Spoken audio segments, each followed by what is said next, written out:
बिस्मिल्लाहिर्रहमानिर्रहीम। लाखों करोड़ों दुरूदो सलाम मोहम्मद मुस्तफ़ा सल्लल्लाहु अलैहि वसल्लम और आले मोहम्मद पर। मैं हूं बरदराज गोंदल। जनाब, रात को ज़ाहिर है 12 बजे टाइम खत्म हो गया जो हुकूमत को टाइम दिया गया था कि आप इलेक्शन कमीशन पाकिस्तान को पैसे दें।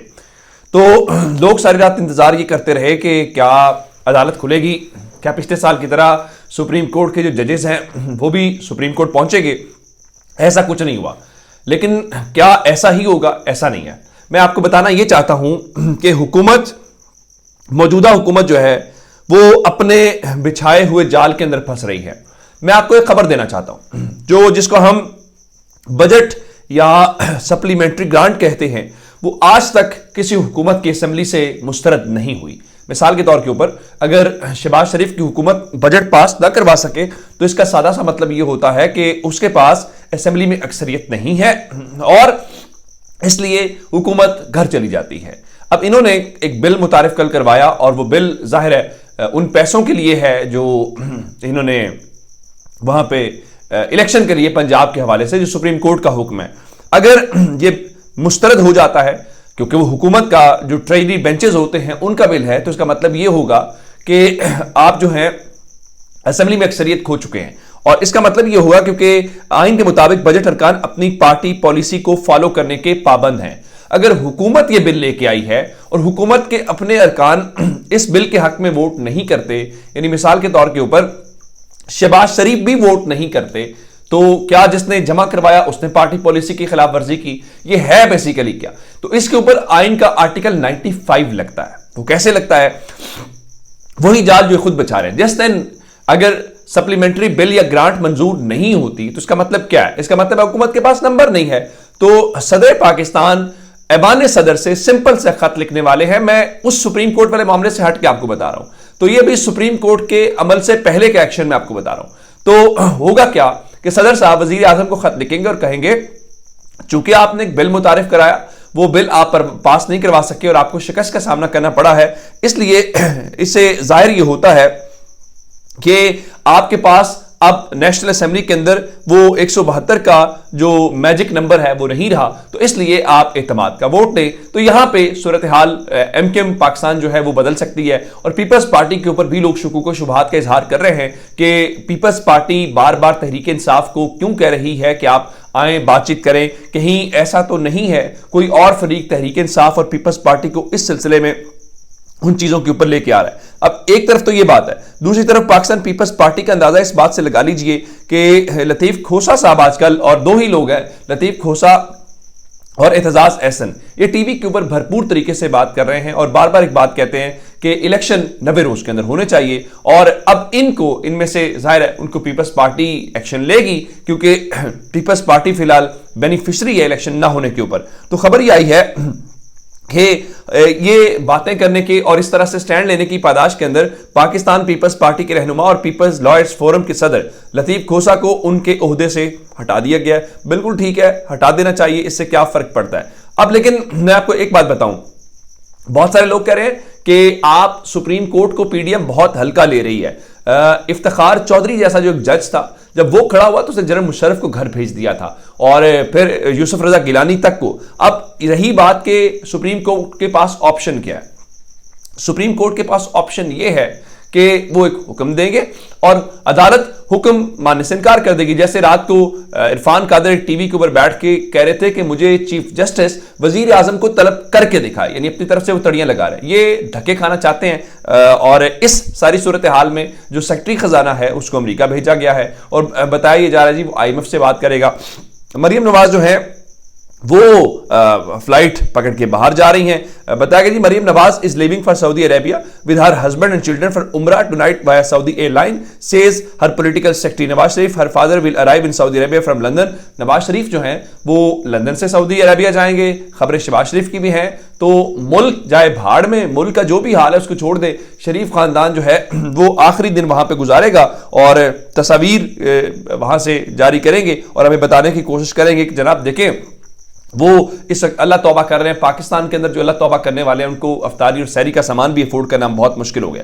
अब ये जो सारी सूरत हाल है वो आपके सामने। अब सवाल ये पैदा हो रहा है इस्टेब्लिशमेंट वाला जो किरदार है, क्योंकि इस्टेब्लिशमेंट ने उस दिन नेशनल सिक्योरिटी कमेटी के अंदर तो ऐसी कोई बात नहीं की, लेकिन सुहेल वड़ायत के मुताबिक हुकूमत 14 मई को इलेक्शन नहीं कराएगी। और नजर आ रहा है कि कौमी सलामती कमेटी के इजलास में हुकूमत को इलेक्शन न कराने पर फौज की मुखालफत का सामना नहीं करना पड़ा। इलेक्शन न कराने पर हुकूमत और एस्टैब्लिशमेंट एक पेज के ऊपर है, इसलिए सुप्रीम कोर्ट का हुक्म न मानने के लिए हुकूमत किसी भी हद तक जा सकती है। अब अंदाजा ये कीजिए कि लोग डिफेंड कर रहे हैं कि वो किसी भी हद तक जाएंगे, लेकिन मैं आपको बताना चाहता हूं आइन का आर्टिकल 190, आइन का आर्टिकल 190 जो है उसमें सुप्रीम कोर्ट बराह रास्त फौज को हुक्म दे सकती है कि जो इस वक्त सूरत हाल है, और वो ये है कि उन्होंने एक हुक्म दिया है और अदालत के हुक्म को हुकूमत नहीं मान रही, तो जाहिर बात है ये कोई जंगल तो है नहीं यहाँ पे, तो बराह रास्त सुप्रीम कोर्ट का जो हुक्म होगा वो फौज को मानना पड़ेगा। और उनको चूंकि तमाम एग्जीक्यूटिव अथॉरिटी जो है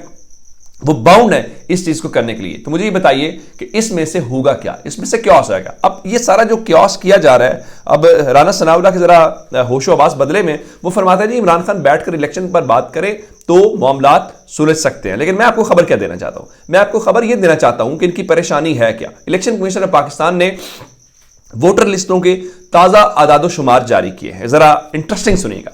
18 से 45 साल के वोटर्स की तादाद 8 करोड़ है और 34 लाख से 8 करोड़ 34 लाख से ज्यादा है, यानी मजमूई तौर पे जो शरह है वो 66% है। यानी पाकिस्तान के अंदर 66% वो लोग हैं जो नौजवान हैं। चलिए आगे चलते हैं। 18 से 25 साल के 2 करोड़ 31 लाख 21 हजार वोटर हैं, यानी ये वोटर हैं जिन्होंने कमो बेश तकरीबन 2.5 करोड़ वोटर्स ने पहली बार वोट डालना है। 26 से 35 साल जो हैं वो 3 करोड़ के करीब लोग हैं और 36 से 45 साल के जो करीब तकरीबन 2.25 करोड़ लोग हैं। इसका मतलब बहुत सादा है कि अब इनकी जो परेशानी है वो इसी बात के ऊपर है कि ये जो लोग हैं वो किस तरह से आगे बढ़ते हुए जा रहे हैं। 12 करोड़ से मजमूई तौर पर पाकिस्तान के वोटर्स की तादाद तजावुज कर गई है और ये एक बहुत बड़ा इजाफा है। अब ये जो मैं कह रहा हूं कि खान को 3 दिहाइयों की सबसे बड़ी जो खुशखबरी है वो 18 से 45 साल के 66% लोग हैं, क्योंकि इमरान खान कहते थे कि मेरे वोटर्स अभी बड़े हो रहे हैं और तहरीक इंसाफ जो है वो चाहेगी कि ज्यादा से ज्यादा टर्न आउट हो, और टर्न आउट हुआ तो वो यंग लोगों में चूंकि बहुत मकबूल है तो इन यंग लोगों की बुनियाद के ऊपर वो सूरत हाल पलट सकते हैं, जिसकी बुनियाद के ऊपर इनकी परेशानी बहुत ज्यादा है। और दूसरी जानिब जरा एक लतीफा सुन लीजिए। लतीफा यह है कि अवामी नेशनल पार्टी जो हुकूमत का हिस्सा है वो कह रहे हैं जी मुल्क में जारी सूरत हाल पर Awami National Party all parties conference यानी कुल जमाती कॉन्फ्रेंस कराएगी। ये 3 मई को इस्लामाबाद में होगी।